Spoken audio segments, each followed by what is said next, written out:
konnichiwa. Yeah, welcome to the Obon Festival at the Monterey Peninsula Buddhist Temple.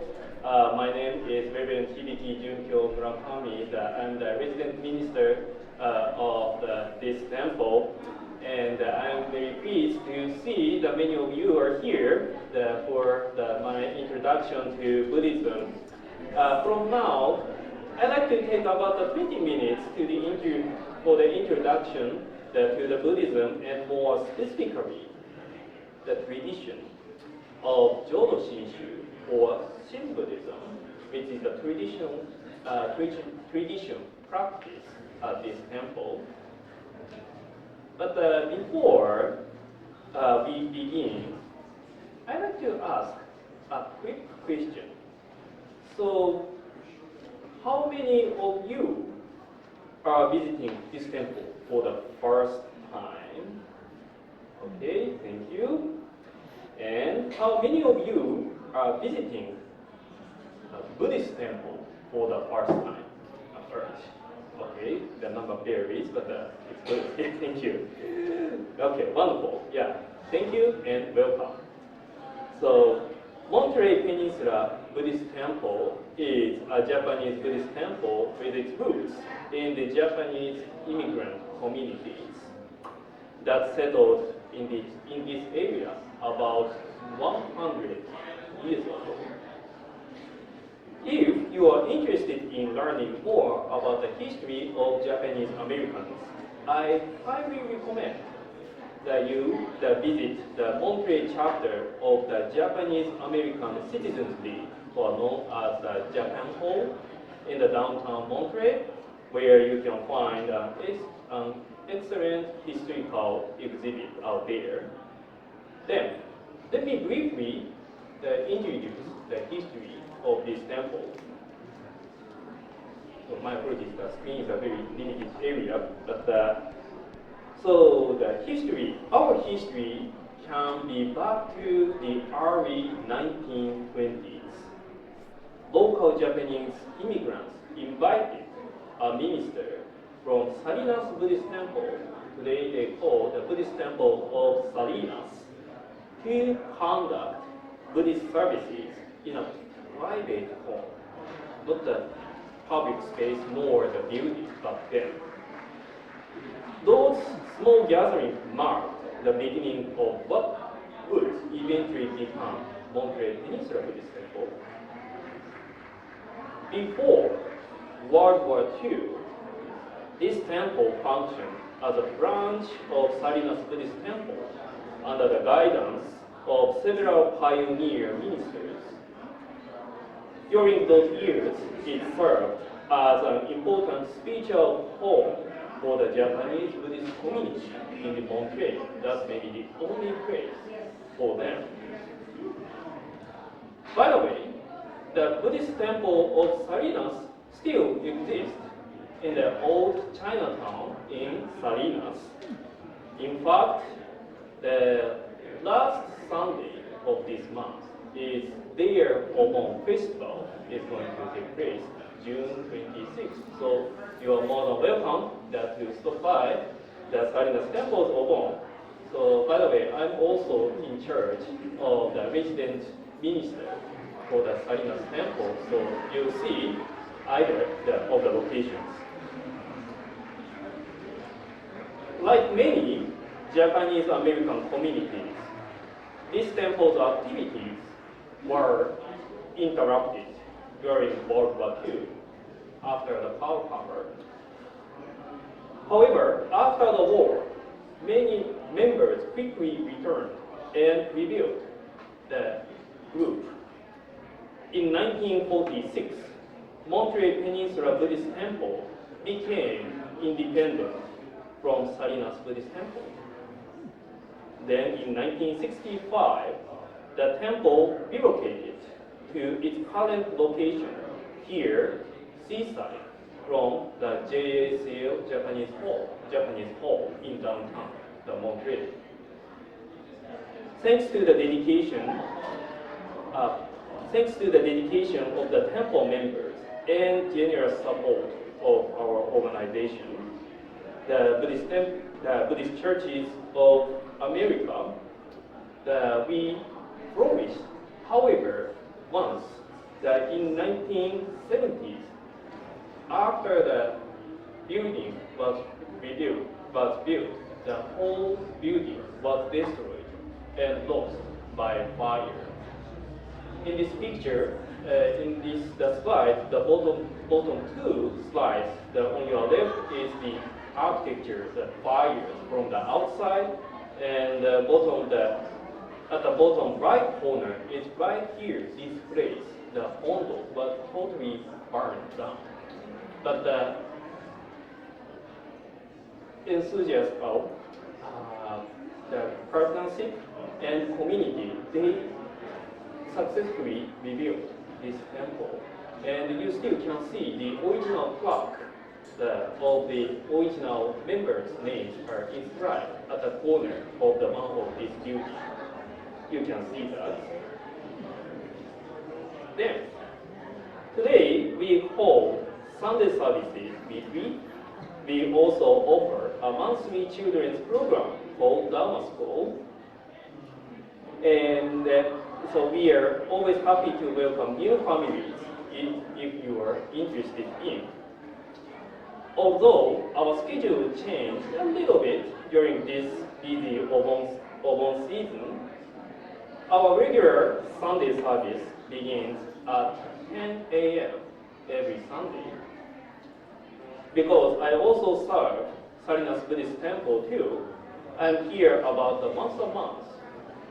Whenever I am away, my dedicated minister's assistant will lead the Sunday service. So our temple is also home to a variety of cultural activities throughout the year, including Aikido, Shorinji Temple, Ikebana, and the Bonsai Club. You may have seen their stage and the performance in the social hall and the stage. If you are interested in the Japanese culture, you are more than welcome to contact them as well. Okay, then move on to the basic teachings of Buddhism. I imagine that each of you came today because you have some curiosity about Buddhism. Perhaps you heard about the Buddhist practice through meditation, mindfulness, or creating good karma. Or maybe you are simply interested in learning about the different religious traditions. Buddhism began over 2,500 years ago with Shakyamuni Buddha in India. Since then, the teachings have spread throughout the world, and today Buddhism is considered a world religion. To be honest, Buddhism is a teaching that became richer the more life you experience. For example, I recently turned 33 years old. I know, I'm young. But I still have much to learn about life, and I certainly don't claim to have experienced everything.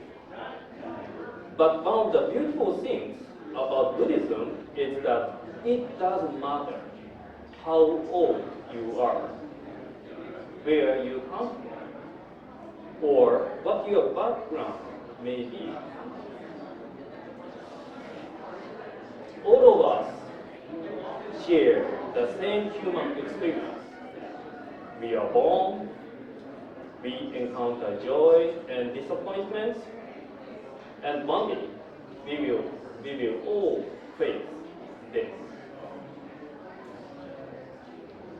Because these experiences are universal, that's the matter Shakyamuni Buddha deals with. At its foundation, Buddhism teaches three basic truths. One is that the first is that everything is constantly changing. The second is that nothing in the world is permanent or unchanging. The third is that when we awaken to the truth, we discover genuine and lasting peace. The first point, everything changes, is probably something we don't need the time to understand this.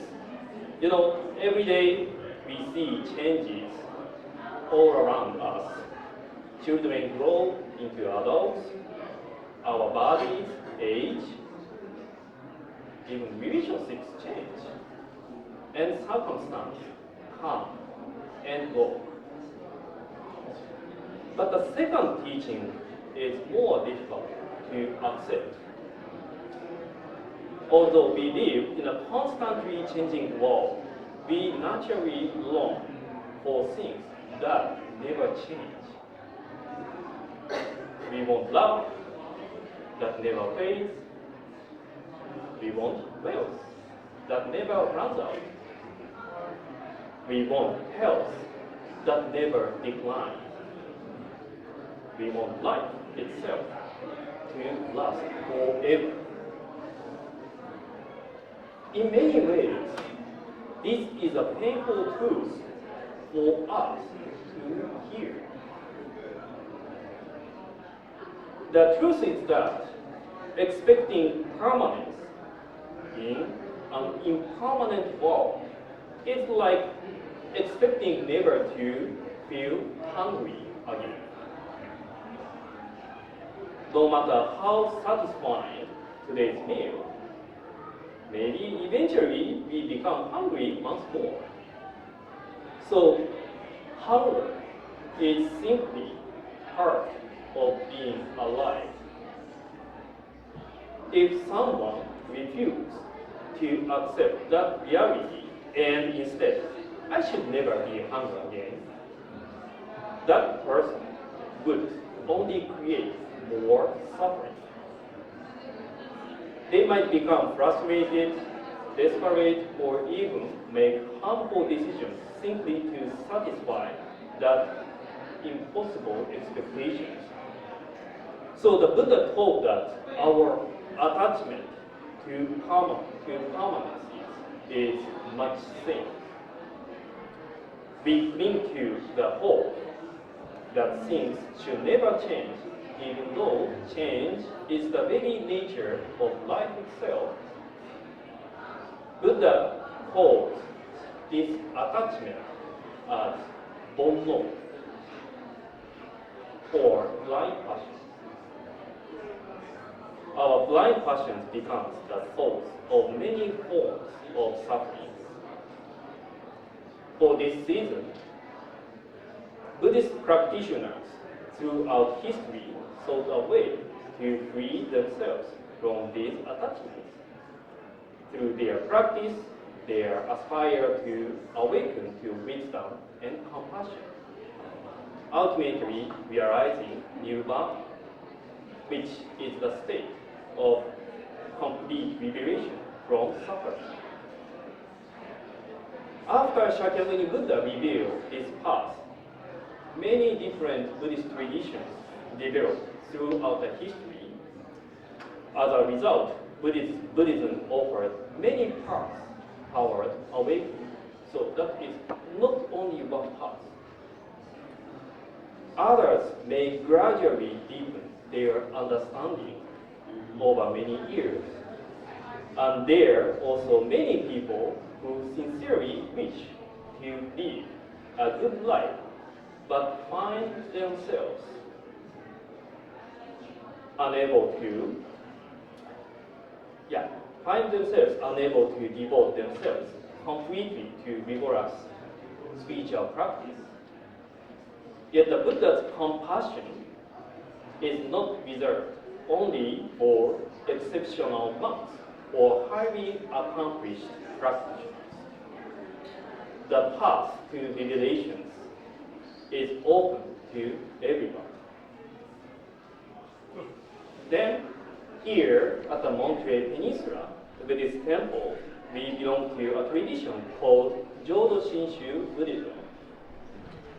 Our tradition teaches that Amida Buddha has already prepared a path to enlightenment that is open to all, not just simply for spiritually gifted or disciplined, but ordinary people exactly as we are. We gather here to listen to this teaching, to entrust ourselves to Amida Buddha's boundless wisdom and compassion, and to live each day with gratitude for that life. Now, let me introduce the particular Buddhist tradition practiced here. Again, we are part of Jodo Shinshu Buddhism. It is one of the major schools of Japanese Buddhism, which was established by a Japanese monk named Shinran about 800 years ago. He devoted his life to sharing the wisdom and compassion of Amida Buddha with ordinary beings. Before Shinran's time, Buddhism was often thought of as a path mainly for monks or for those who had the time, education, and resource to devote themselves to vigorous practices. Through Shinran's teaching, however, the Buddha's compassion became accessible to everyone, not only to the learners or the disciples. Then, if I were asked what Jodo Shinshu is in one line, I would say it is a path of discovering the limitations of myself by wisdom. In Jodo Shinshu, the most important practice is to listen to. So let me ask you a question then. What do you think your true self is? What do you think your true self is?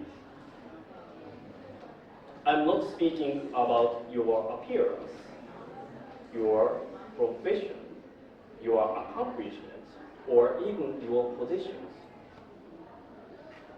Think back to what we discussed earlier about Monno, our blind passions. I described them as our attachment to things we wish never change and the suffering that follows from that attachment. Among all the things we cling to, then what is the hardest things to let go of? Is it our spouse? Is it our children? Our career? Our wealth? Our reputation? According to Buddhism, none of these is our deepest attachment. The hardest thing to let go of is our ego. As long as our ego remains at the center of our lives, it becomes difficult to see reality clearly. It becomes difficult to rejoice wholeheartedly in another person's happiness. We naturally compare ourselves with others, become jealous, seek recognition, and judge the world according to our own preferences. That is the figure how ordinary beings. When Shinran spoke of seeing ourselves as we truly are, he has referring to these aspects of ourselves, the self that cannot flee from its own ego and blind passions. Recognizing this about ourselves is not pleasant. None of us like to admit our shortcomings. Yet, this is precisely the kind of person toward whom Amida Buddha directs infinite compassion.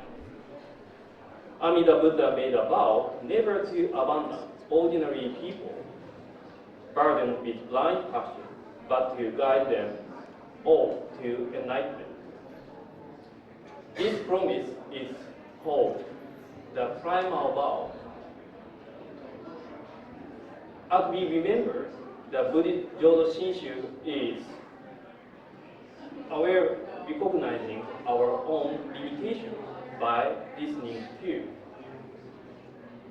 what it is the Buddha's primal vow. By listening to the primal vow, that figures our true self. Out of gratitude for this boundless compassion, followers of Jodo Shinshu recite the name, Nembutsu, Namo Amida Butsu. These words do not mean please save me, but rather they express our heart of entrusting ourselves completely to Amida Buddha. One point is especially important. Sometimes people misunderstood this teaching and think that because Amida Buddha embraced everyone, it means that our actions no longer matter. That is actually not correct. The primal vow does not give us permission to live carelessly. Instead, the Buddha's compassion shines a light on our lives and helps us recognize our own shortcomings more honestly than ever. In Jodo Shinshu, we call ourselves ordinary beings, in other words, as Bonbu, ordinary foolish beings filled with blind passions, Obon. This is not a message of disappearance. It is a message of humility. When we stop pretending to be perfect, we become able to appreciate the compassion that has always embraced us just as we are. Although we remain imperfect human beings, we are able to live with greater gratitude, greater humility, and greater kindness toward others. That is the heart of our faith here at this temple. We always be mindful and remain appreciative for all circumstances and conditions. It is a path of learning genuine compassion, cultivating humility, and living each day with gratitude for the immeasurable wisdom and compassion of Amida Buddha. So, thank you very much for spending this time with me today. If today's introduction sparked your interest, I sincerely hope you will visit us again, one of our Sunday services, or sending your children to Dharma schools, and or sharing or following our social media, where you can see my weekly Dharma message, and you can comment questions after listening to my Dharma talk. So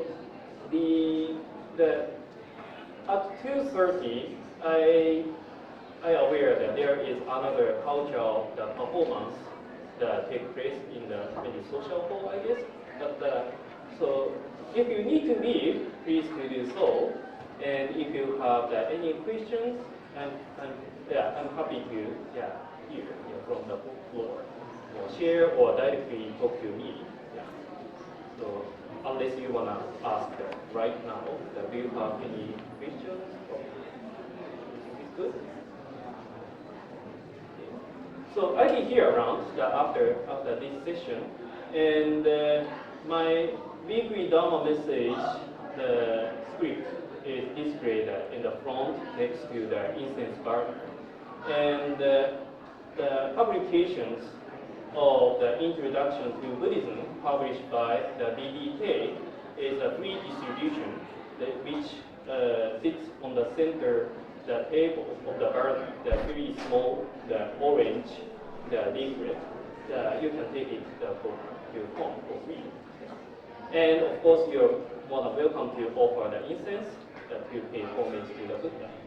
And again, thank you very much for stopping by the Monterey Peninsula Buddhist Temple. And please enjoy this Obon festival till the end. Yeah. Thank you for listening.